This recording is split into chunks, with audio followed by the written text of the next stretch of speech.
Hello there. Today I want to show you guys how I put magnets on the bottom of my bases so that you can actually have either metal trays or little display stands. Like this is, I have a display for Eldred that I can put this little plastic bubble on, but I don't want him sliding around in there, so I actually have him magnetize fairly well. And I've tried a few different types of magnets, and I want to kind of show you what my findings were. Initially, I wanted to try these little magnet strips. You can kind of find these. These are kind of what refrigerator magnets use. These are kind of the weakest, but I've actually found they're actually kind of really good for this. But another option, of course, is just your really strong, either these little tiny magnets or the real big flat ones. You can kind of see, those are super strong. So I was going to kind of go over some of those options and kind of show you what I found to be the best.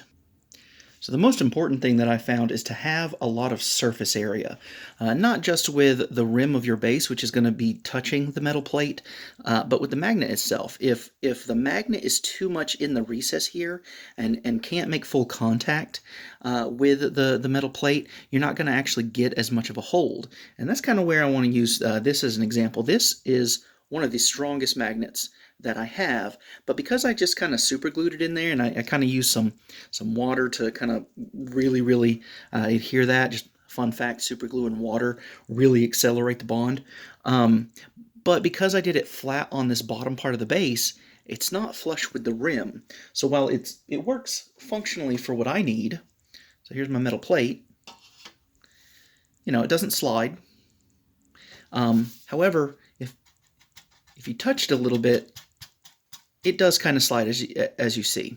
So I'm not super confident on turning that upside down because it's not got that, it's on there. It's good for kind of transporting and putting in a display case. But if I had actually made it flush, which I would do with hot glue, I'll show you that in a moment, it actually holds very strongly.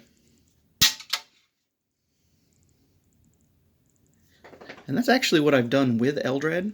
I've got a little metal plate here on a 60mm base. Just kind of made my own little elevation for it. And instead of using super glue, I used hot glue. So what I had done was I just put some hot glue. I'm going to actually show you how to do that in a moment. I've got these two models here that are ready to be glued.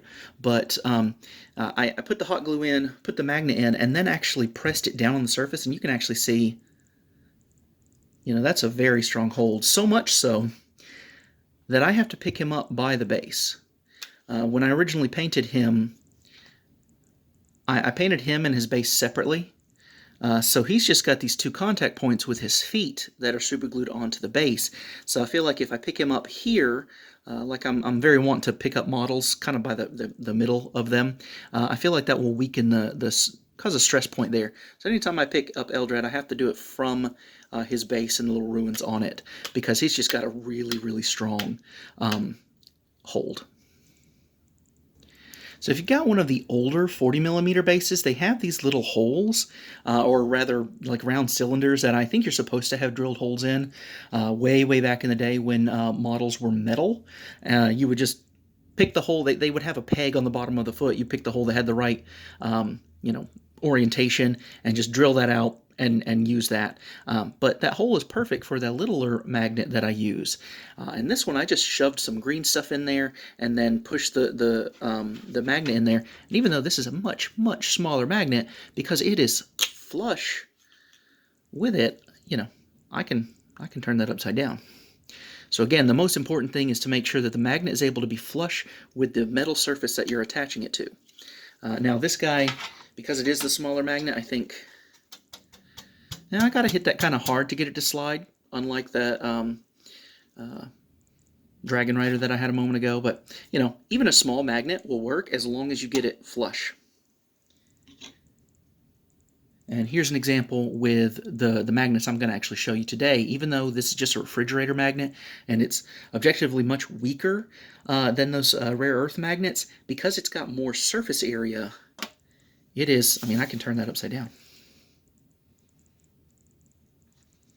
And so that's kind of why I'm an advocate of doing the I think here's an example of the refrigerator magnet that I just super glued in. I didn't use hot glue, so it's not flush. It works just fine, but I'm a little more nervous about turning that guy upside down. You know, got my little Deadpool Marine there. But it services, and honestly, having a slightly weaker bond is good because it causes less stress on where the magnet touches the base. So I feel a little less worried about just picking it up, putting it back down, because you don't want your models to stay there permanently.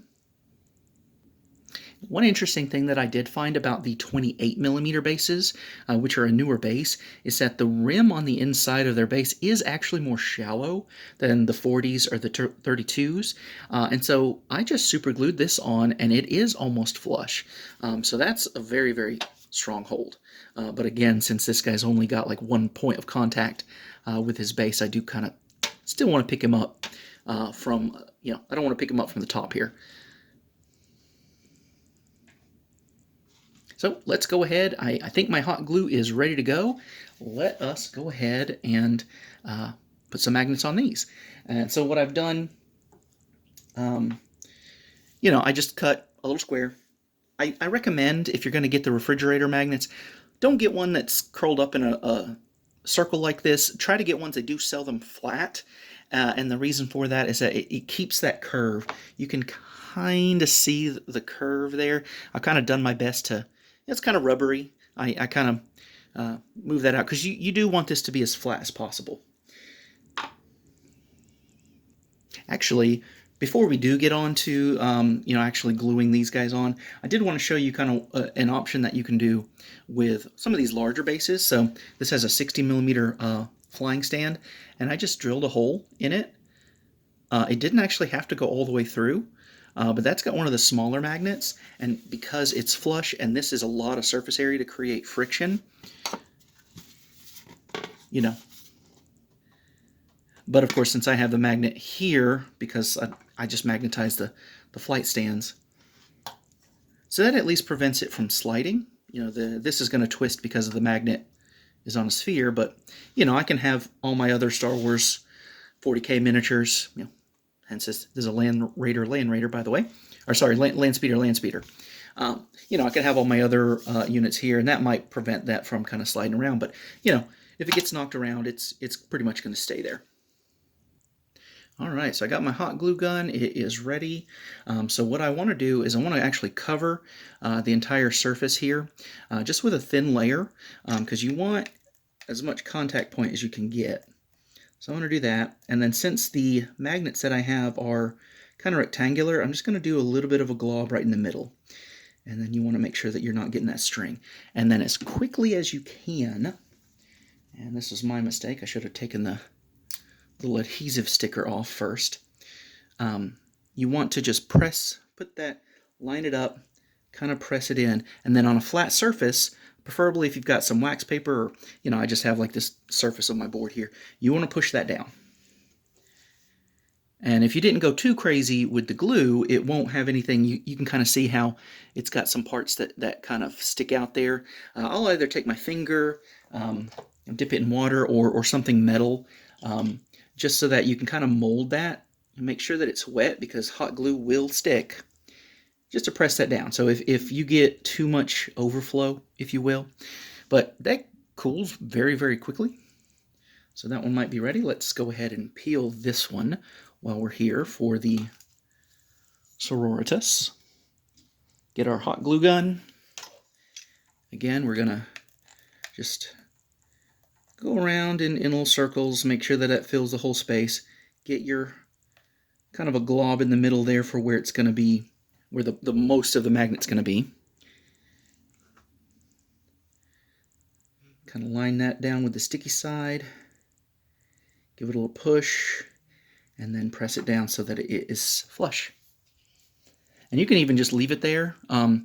Gravity is going to kind of have the magnet go down. I do not recommend using your metal surface for this. I had the mistake of doing that one time, and while the metal won't stick to the little bit of hot glue that might leak over, because heat, disperses very, very quickly in the metal. This doesn't stick. It pretty much stays. But if it's not completely cool and you try to pick it up, it messes with it. So I don't recommend that. But those 5 minutes will be perfectly ready to go, and I'll be able to put them on my metal tray. And of course, the whole purpose of this is so that you can have put all your miniatures. This is actually my Eldar army, so everybody's on a magnet. Big model avatar, use the hot glue method. Of course, for some of these smaller ones, just use the little refrigerator magnets. And I've just gone through my entire collection. Just went through and magnetized everything. So even though they pretty much stay in these display cases most of the time, I did want to go through and just put magnets on all of them. And they don't even have to be that big.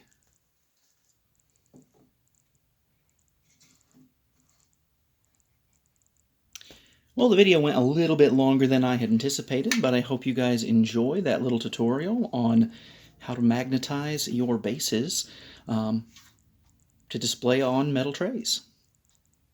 Happy painting!